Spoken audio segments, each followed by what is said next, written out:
साल में क्या मिला भारत के लोगों को? नौजवान बेरोजगार है, बेरोजगारी उसका मुकद्दर बन गया। कब तक आप बीजेपी को इस बात की इजाजत देंगे कि इबादत गाहों के नाम पर आपके रोजगार के मौके खत्म कर दिए जाएं? कब तक आप नरेंद्र मोदी को, आरएसएस को मौका देंगे कि मस्जिद और मंदिर के नाम पर नफरतों की दीवारों को उठा दिया जाए? कब तक आप नरेंद्र मोदी को इस बात की और बीजेपी को इस बात की इजाजत देंगे कि दोनों कम्युनिटीज को लड़ाओ और अपनी सियासी रोटी सेको? ये भारत की आवाम को फैसला करना है। अगर तुम असदुद्दीन ओवैसी को गाली देकर, मेरे चेहरे पर थूक कर या मेरी गाड़ी पर गोली मारकर तुम्हारे बेटे को नौकरी मिलती है तो बताओ, नौकरी मिली तुम लोगों को? तुम्हारे घर में चिराग जलाने के लिए तेल मिला तुमको? तुमको बैंक से लोन मिला? नहीं मिला। ये सिर्फ भारत के नौजवानों को एक मकसद दे दिए कि नफरत पैदा करो, नफरत पैदा करो। मेरे भाई, मोदी बोलते इस मुल्क में वोट बैंक है। इस मुल्क में कभी मुस्लिम वोट बैंक नहीं था, ना कभी रहेगा। इस मुल्क में एक ही बैंक है और नरेंद्र मोदी ने उस बैंक से अपने दोस्तों को 6,000 करोड़ का लोन दिलाया। कितना? 6,000 करोड़ का लोन। एक गरीब, चाहे वो दलित हो, हिंदू हो, मुसलमान हो, आदिवासी हो, अगर वो बैंक को जाएगा कि 10 लाख का लोन चाहिए तो 10 लाख के लोन के लिए उसको 25-30 मरतबा झक मारना पड़ता बैंक के पास। मगर यहां पर 6,000 करोड़ का लोन 10 साल में नरेंद्र मोदी ने अपने चाहने वालों को दे दिया। बताइए देश कहां जाएगा फिर? किस राह पर मुल्क चला जाएगा? तो मेरी आपसे गुजारिश है कि ये पार्लिमानी इलेक्शन बहुत ही अहम और तारीख साज इलेक्शन होगा। मेरी आप तमाम से गुजारिश है कि आप अपने एक एक वोट का इस्तेमाल करिए। और मैं आखिर में अपनी बात को खत्म करने से पहले ये बार बार, हां मोदी एक बोल रहे रिजर्वेशन मुसलमानों का। अरे मोदी जी, रिजर्वेशन मुसलमानों का मजहब की बुनियाद पर नहीं दिया गया। तेलंगाना और आंध्रा में है, उनको दिया गया। जिनको नहीं मिल सकता, आप नफरत पैदा कर रहे हैं। क्या 4% रिजर्वेशन जो मुस्लिम अकलियत को तेलंगाना में मिल रहा है, क्या वो दलितों का हक छीनकर मिल रहा है? क्या वो हमारे ओबीसी भाइयों के हक छीन कर दिया जा रहा है? नहीं। मगर नरेंद्र मोदी बात करते हैं। तो मेरे अजीज दोस्तों और बुजुर्गों, ये नफरत फैलाना है।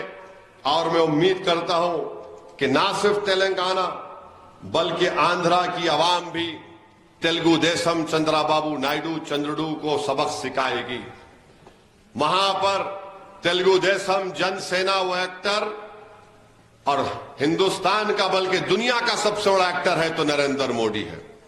अगर वो बॉलीवुड, बंबई में फिल्मों में काम करता तो पूरे एक्टरों की दुकान को बंद कर देते। वो कह रहे हैं कि रिजर्वेशन। अरे बताओ चंद्राबाबू नायडू, तुम्हारा पोजीशन क्या है? क्या तुम खड़े रहकर बोल सकते कि नरेंद्र मोदी की बात को हम नहीं मानेंगे? जगन मोहन रेड्डी अगर जीतेगा, जो मुझे यकीन है इंशाअल्लाह, तो यकीनन जगन मोहन रेड्डी आंध्रा में रिजर्वेशन को जारी रखेगा। जगन मोहन रेड्डी ना सिर्फ रिजर्वेशन को जारी रखेगा बल्कि इस हमारे मुल्क के आईन को भी बचाने की कोशिश करेगा। तो मेरी आपसे गुजारिश है कि जहां तक मेरी आवाज पहुंच रही है, आप तमाम से मेरी अपील है कि 13 तारीख के दिन आप अपने के कोड का इस्तेमाल करिए। और मैं अपनी बात को इस बात पर खत्म करूंगा। एक हैदराबाद के एक मशहूर शायर थे हिमायतुल्लाह साहब, अल्लाह उनकी मग़फ़िरत करे। वो जिंदा दिलान हैदराबाद के बड़े मशहूर शायर थे। तो जरा सुन लीजिए, क्योंकि आजकल सब लोग बोलते असदुद्दीन ओवैसी भड़काऊ भाषण देते। तो उन्होंने अच्छा लिखा कि सवाल अपना भी पूरा होगा, क्या है कि क्या नहीं की। सवाल अपना भी पूरा होगा, क्या है कि क्या नहीं की। देखिए, ये दखनी जो जबान है ना, इसमें अगर आप कोई दलित हैदराबाद का हो, हिंदू हो, मुसलमान हो, कहीं भी आप पकड़ ले सकते हो उसको, कहीं भी। अब मैं एक बार दिल्ली के ट्रेन में जा रहा था, वो मेट्रो एयरपोर्ट को, तो मैं एक तरफ बैठा हुआ था, लोग नहीं देखे। सामने से एक साहब गुफ्तगू शुरू करे फोन पे, तो पीछे से एक बोला, अरे खट्टी दाल है जी इन्हें। तो सवाल अपना भी पूरा होगा, क्या है कि क्या नहीं की, ये मोदी को कब सुख होगा, क्या है कि क्या नहीं की। इलेक्ट्रल बॉन्ड से करोड़ों ले लिए, फिर बोल रहा ना खाऊंगा ना खाने दूंगा।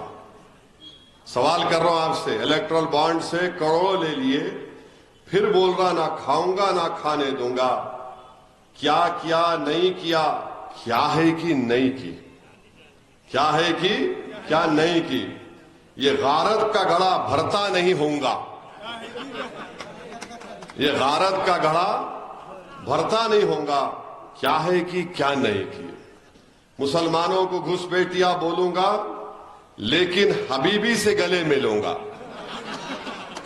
सऊदी अरब गए, दुबई गए, मिलता कि ऐसा लपटते, उन्हें प्लेन से उतरता लपट लेते उन्हें, लपट। मुसलमानों को घुसपैठिया बोलूंगा, लेकिन हबीबी से गले मिलूंगा। अरे ठहर रे भाई, सुन तो सही, ठहरो। हाँ, कैफियत आ रही हो रही, क्या तो भी है। क्या है कि क्या नहीं की। हाँ चलिए, वोट डालो, तेरा को पुकारो नको। 22 घंटे काम करके मुल्क को 22 घंटे काम करके मुल्क को बैगन में मिलाऊंगा।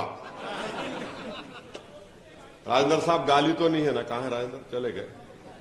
हाँ है ना, वो गाली तो नहीं है। हाँ, 22 घंटे काम करके मुल्क को बैगन में मिलाऊंगा। 5 साल और मिले तो फिर यही करूंगा। क्या है कि क्या नहीं की। मुल्क को कमजोर करूंगा, लेकिन इलेक्शन जीतूंगा। क्या है कि क्या नहीं की। तो ये बेचारे जो है इस तरह के कामा कर रहे। इस मुल्क को हमको बचाना है, मुत्तहिदा तौर पर मिलकर हम सबको इस वतन अजीज को बचाना है। हाँ, मेरी आपसे, ठहरो भाई, क्या है, ठहरिए ना, ठहरिए। तो मेरी आपसे गुजारिश है, 13 मई के दिन अपने घर से निकलिए, अपने एक वोट का इस्तेमाल करिए और पतंग के निशान पर बटन दबाइए और हैदराबाद की पार्लियामेंट की सीट पर मजलिस इत्तेहादुल मुस्लिमीन को कामयाब करिए। ये जलसा जारी रहेगा।